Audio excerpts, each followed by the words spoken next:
শুভ সকাল, কেমন আছেন সবাই? আমার আরও একটি ব্লগে আপনাদের সবাইকে জানাই স্বাগতম।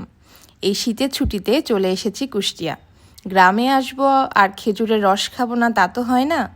খেজুরের রস খেতে হবে, এটাই হচ্ছে আজকের প্ল্যান। কুষ্টিয়াতে বাইপাস রোডের ওখানে রস পাওয়া যায় শুনেছি। তো চলুন। তো সকাল সকাল রেডি হয়ে গিয়েছি আমরা। এই যে আমি আর ভাতিজি প্রিয়া, আমরা দুইজনেই রেডি। অটো রাতেই বলে রাখা ছিল, এত ঠান্ডা এখানে পুরো জমে যাওয়ার মতো। গ্রামে ঠান্ডাটা একটু বেশিই পড়ে। সকালের এই সূর্যোদয়, এই ওয়েদার, এই রাস্তা, আমরা সবাই অনেক ভালো লাগছে।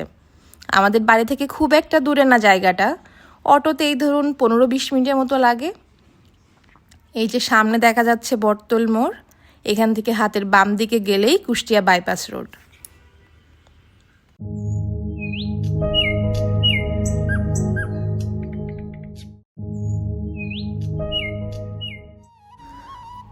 কুয়াশা মোড়ানো সকাল, এর মধ্যে ওই যে সূর্যি মামা আস্তে আস্তে উঁকি দিচ্ছে। এক অদ্ভুত সুন্দর সকাল। দেখতে দেখতে আমরা প্রায় চলে এসেছি আমাদের আজকের গন্তব্যে। আমরা পৌঁছে গেছি। বাইপাসের এই জায়গাটায় খেজুরের রস পাওয়া যায়। মাঠের মধ্যে দিয়ে মাটির রাস্তা, আর রাস্তার দুই ধার দিয়ে সারি সারি খেজুর গাছ। আজ শুক্রবার বলে এখানে অনেক লোকের ভিড়। এই ঠান্ডায়ও এত সকালে, তাও যে এত মানুষের ভিড় থাকবে এটা না আমরা কখনো কল্পনাও করিনি। এত সুন্দর জায়গা আর ওয়েদার আসলেই মনটা কেড়ে নেয়।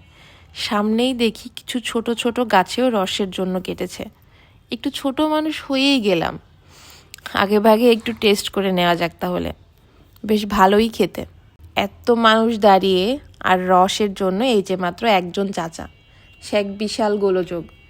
উনি সেই সুযোগে দামও হাঁকাচ্ছেন চড়া। কি আর করা, ভিড়ে থেকে তো লাভ নেই। সুযোগ বুঝে রসের হাঁড়িটাই নিয়ে চলে এসেছি। এই সেই আকাঙ্ক্ষিত রস। এবার তাহলে খাবার পালা। সবাই মোটামুটি 2 গ্লাস করে খেয়ে নিয়েছি আমরা। আরও পেলে মন্দ হতো না সত্যি বলতে। তবে আকাশ মেঘলা থাকার কারণে রসটা খুব একটা মিষ্টি হয়নি। রস খাওয়া শেষ। সামনেই সরিষা ফুল আর বিশাল বড় মাঠ, আর তার সাথে এই সূর্যোদয়। অসম্ভব সুন্দর একটা সকাল। সবাই দেখছি ছবি তুলছে। আমরা যদি ছবি আসলে না তুলি পাপ হবে। রস খাওয়ার ছবিও তোলা একসাথেই হবে। ওই যে কথায় আছে না, হ্রদ দেখাও হলো আবার সাথে কলা বেচাও হলো।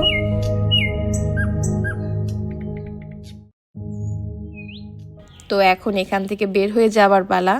পিচ্চি বাচ্চা সব নিয়ে বেরোয় যাচ্ছি। পথে আমরা একটা হোটেলে একটু সকালে নাস্তা খেয়ে নিব। এই যে আমাদের গরম গরম খাবার চলে এসেছে, পরোটা, সবজি আর তার সাথে ডিম ভাজি। ভালোই লাগছিল খেতে। আমাদের খাওয়া শেষ, এবার বাড়ি ফেরার পালা। কেমন হয়েছে ব্লগটা তা কমেন্টে অবশ্যই জানাবেন।